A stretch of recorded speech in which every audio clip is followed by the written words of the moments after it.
Olá, eu sou a Tainara, sou cardiologista e hoje eu vou contribuir com o tema edema aqui para o canal do Med Estudo.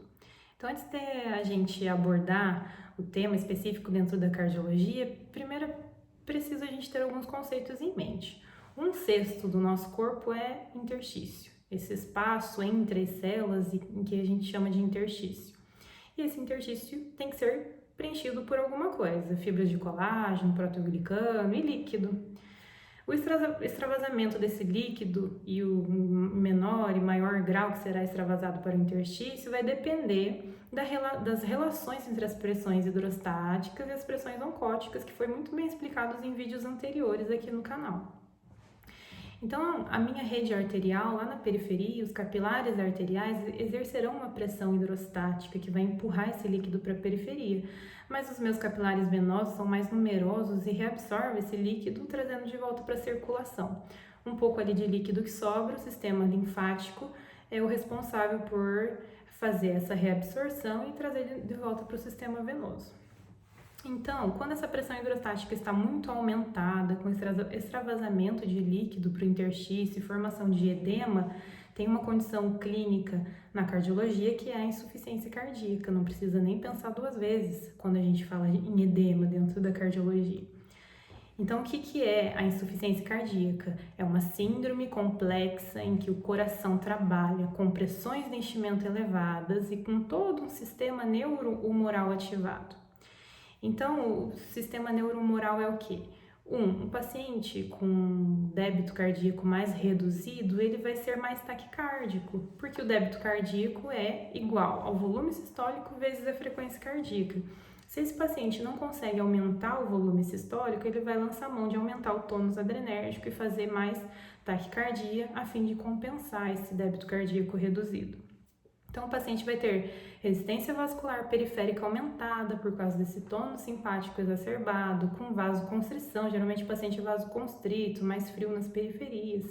Além disso, como esse débito cardíaco é mais reduzido, ele vai ser sentido lá nos rins como uma hipoperfusão tecidual. Então, os rins vão começar a ativar o sistema renina-angiotensina-aldosterona, reabsorvendo mais sódio, reabsorvendo mais água, o paciente retendo volemia e ficando mais hipervolêmico. Tudo isso, excesso de volume, hipervolemia, vasoconstrição, aumento da resistência vascular periférica, vai ser responsável por aumentar essas pressões hidrostáticas lá nos meus capilares arteriais e extravasar líquido para o interstício. O paciente vai começar a trabalhar com essa pressão venosa elevada, com hipertensão veno-capilar. Se essa hipertensão veno-capilar é no pulmão, o paciente tem congestão pulmonar, tem edema pulmonar, tem dispneia paroxística noturna, tem ortopneia, tem cansaço aos esforços, né? O edema agudo pulmonar é uma condição mais dramática, em que extravasa líquido para o alvéolo, um quadro dramático de insuficiência respiratória. Se essa congestão é no fígado, o paciente vai ter hepatomegalia, aquele fígado palpável 3, 4, 5 centímetros do rebordo costal direito. Se esse edema é na periferia, vai ter edema de membros inferiores, às vezes até a nasarca. Se o paciente for acamado, edema de dorso, da região pré-sacra. Na diástole, o que é diástole? Quando a mitral abre e o volume de sangue do átrio esquerdo tem que ser levado até o ventrículo esquerdo através do enchimento rápido. Então, no enchimento rápido, que é o início da diástole, se esse sangue se choca contra uma sobrecarga de volume que já existe, contra um ventrículo esquerdo dilatado, é o que eu vou auscultar como uma minha B3. B1, B2, B3, tum, tatá, tum, tatá. Então, é esse excesso de volume, esse enchimento rápido, se chocando contra esse excesso de volume, contra essa dilatação da minha cavidade. Outra maneira de eu aferir essas pressões de enchimento elevada, o coração do paciente estará trabalhando com pressões de enchimento elevado. Então, a pressão dentro do átrio direito é elevada, a minha pressão venosa é elevada, que eu posso medir através da pressão venosa central, a famosa PVC. Então, o paciente trabalhará com pressão venosa central elevada. E essa PVC vai se refletir como no meu exame físico? Turgência jugular, ou antes disso, até o refluxo hepatojugular. Eu palpo o rebordo costal direito do paciente e vejo refluxo hepatojugular. Eu posso até estimar essa PVC beira-leito. Deito o paciente, 45 graus, vejo onde está a turgência jugular, traço uma linha paralela ao chão e meço essa distância até o externo do paciente. Deu 5 centímetros de água. Essa é a PVC do paciente? Não, porque eu ainda tenho que somar 5 centímetros, que é a distância do átrio direito até o externo. Então, 5 centímetros mais 5 centímetros, 10 centímetros de água é PVC do meu paciente. Estima essa volemia direita do meu paciente. E à esquerda, existe um catéter, um catéter central, que é o Swan-Ganz, que eu posso medir a minha capilar pulmonar. Então, o que é isso? Ele é uma punção venosa central, normal, veia cava, átrio direito, atravessa tricúspide, ventrículo direito, vai lá na minha artéria pulmonar e encunha, faz essa pressão de oclusão da artéria pulmonar, eu insuflo o balão.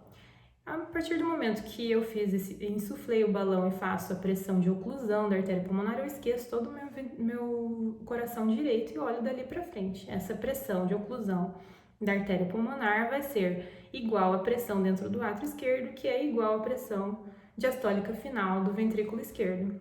Então pense em um paciente com hipertensão pulmonar, mas ele tem uma pressão capilar pulmonar de 22, 23, 19, aumentada e tem insuficiência cardíaca. A causa da hipertensão pulmonar dele é a doença no ventrículo esquerdo. Tem que tratar essa minha insuficiência cardíaca para melhorar a hipertensão pulmonar, diminuir a capilar pulmonar. São as hipertensões pulmonares pós-capilares.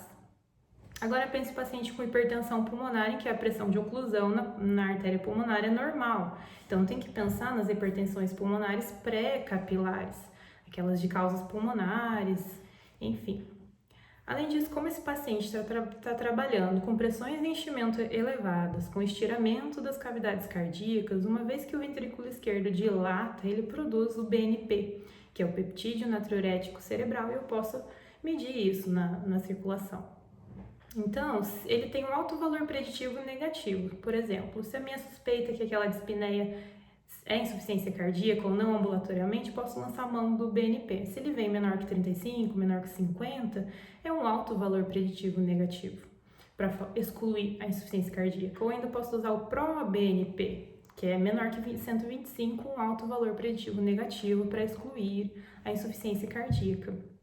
O BNP ele tem valor prognóstico, porque quanto maior o BNP, maior a chance de morte e de hospitalizações por insuficiência cardíaca. Então, aqui eu montei todo o meu quebra-cabeça da insuficiência cardíaca. Conversamos sobre a fisiopatologia e dentro dessa fisiopatologia os sinais e sintomas que o paciente vai ter. Agora vamos fazer o diagnóstico. Pelos critérios de Framingham, quais são os critérios? Não é justamente tudo isso que nós conversamos? Cardiomegalia, o raio-x, edema agudo de pulmão, crepitantes pulmonares, aumento da PVC, turgência jugular, hepatomegalia, edema de membros inferiores, tudo que nós conversamos. E o tratamento? O tratamento vai ser justamente agir nesse sistema neurohumoral e nessas pressões de enchimento elevadas. Então, como vai ser o tratamento? Beta-bloqueador, já consigo compreender por que do beta-bloqueador? Pois ele, além de diminuir esse tônus adrenérgico que eu expliquei que está exacerbado, e a noradrenalina é cardiotóxica, ela também vai fazer um mecanismo de diminuir o consumo de O2 no miocárdio. Então, diminuindo essa demanda, diminui o consumo de oxigênio. Além disso, há postulações de que há upregulation dos beta-1 receptores com o uso do beta-bloqueador, e com isso eu tenho aumento do meu inotropismo. Outras classes, IECA, BRA, inibidor da depresilina. Então, essas medicações elas são responsáveis por agir em todo o meu sistema, no meu eixo neurohumoral. Eu não falei de aldosterona, de angiotensina 2, de noradrenalina. Então, se eu uso IECA e BRA, eu inibo esse meu sistema renina, angiotensina, aldosterona e faço um remodelamento reverso. Diminuo a apoptose do miócito, diminuo o fibroblasto, diminuo esse remodelamento do meu ventrículo esquerdo. Os inibidores da neprisilina com valsartana, o Entresto, também são vasodilatadores, produzem diurese e vão acabar melhorando também o remodelamento do meu ventrículo esquerdo. Outra droga, a espironolactona, ela vai inibir a minha aldosterona, ela é um inibidor mineralocorticoide, então com isso eu vou reduzir também remodelamento reverso. Então vejo que todas essas medicações eu consigo encaixar ali naquele eixo da fisiopatologia da insuficiência cardíaca. E lembrando que beta-bloqueador, IECA ou BRA, os inibidores da depresilina com valsartana, que é o Entresto, e o espironolactona são drogas que diminuem mortalidade, têm impacto na mortalidade do meu paciente.